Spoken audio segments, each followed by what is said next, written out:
আরজিকর কাণ্ডের পর হাসপাতালে নিরাপত্তায় নজর স্বাস্থ্য দপ্তরের। রাজ্যের সব সরকারি হাসপাতাল ও মেডিকেল কলেজের নিরাপত্তায় নতুন পদক্ষেপ। রাতে জরুরি বিভাগে দায়িত্বপ্রাপ্ত ডাক্তারদের থাকার জন্য আলাদা ঘরের ব্যবস্থা করা হয়েছে। পৃথক শৌচাগারের ব্যবস্থা করার নির্দেশ। হাসপাতালের সব বিভাগে থাকবে 24 ঘন্টা নিরাপত্তা। নিরাপত্তা রক্ষীদের থাকতে হবে ইউনিফর্মে। সচিত্র পরিচয়পত্র বাধ্যতামূলক। রাত্রে প্রতি ঘন্টায় থাকবে পুলিশের টহল। কথা বলবো, আমাদের সঙ্গে রয়েছেন আমাদের প্রতিনিধি সন্দীপ সরকার। সরাসরি কথা বলবো সন্দীপের সঙ্গে। সন্দীপ, চিকিৎসক খুনের পর বড় প্রশ্নের মুখে আরজিকরের নিরাপত্তা, সেই কারণে সমস্ত হাসপাতালের নিরাপত্তা ব্যবস্থা বাড়ানো হলো। ঠিক কি পদক্ষেপ নেওয়া হয়েছে? একেবারেই তাই। তুমি যে পদক্ষেপগুলো কথা বললে, এর সঙ্গে যোগ হচ্ছে হাসপাতালে, সরকারি হাসপাতালে আশপাশে স্থানীয় যে সমস্ত বহিরাগত লোকজনের আনাগোনা হাসপাতালে থাকে তাদেরকে চিহ্নিত করতে হবে এবং তাদের বিরুদ্ধে প্রয়োজনীয় ব্যবস্থা নিতে হবে। এই নির্দেশও স্বাস্থ্য ভবন থেকে দেওয়া হয়েছে প্রত্যেকটি সরকারি হাসপাতালকে।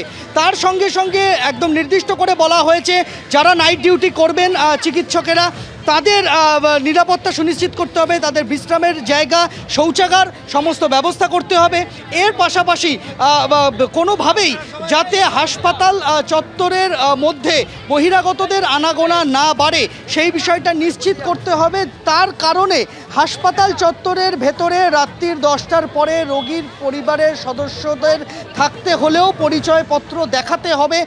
সচিত্র পরিচয়পত্র সঙ্গে যদি না থাকে, যদি ভিজিটিং কার্ড না থাকে, অর্থাৎ হাসপাতালে যারা আছেন তাদের কাছে যদি প্রয়োজনীয় নথি না থাকে, তাহলে তাদের হাসপাতাল থেকে বের করে দেওয়া হবে।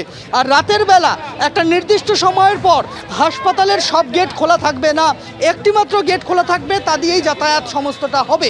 এই নির্দেশ রাজ্যের সমস্ত সরকারি মেডিকেল কলেজ হাসপাতালের জন্য লাগু করা হয়েছে। আর আরজিকরের কথা যদি বলো, এই হচ্ছে আরজিকর মেডিকেল কলেজের চেহারা।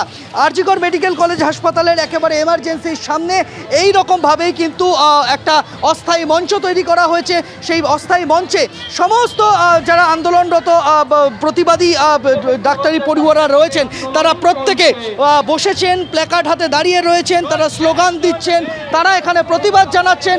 প্রত্যেকে এখানে যারা পোস্ট গ্র্যাজুয়েট ট্রেনি রয়েছেন, হাউস স্টাফ রয়েছেন, ইন্টার্ন রয়েছেন, তারা প্রত্যেকে এখানে কর্মবিরতি চলছে এই স্লোগান দিচ্ছেন এবং তারা এখানে প্রতিবাদে সরব হয়েছেন এবং এখানে মঞ্চ বেঁধেছেন।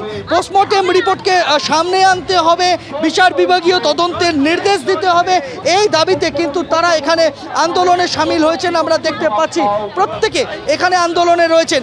কথা বলে নেব একটু, আপনারা আপনাদের যে দাবিগুলো রাখছেন সেই দাবিগুলোর মধ্যে মূল দাবিটা কি? পিএম রিপোর্ট কেন এখনো অবধি বাইরে এলো না, এটা কেন অফিসিয়ালি দেওয়া হলো না? বিচার বিভাগীয় তদন্ত চাইছে, নিরপেক্ষ তদন্ত।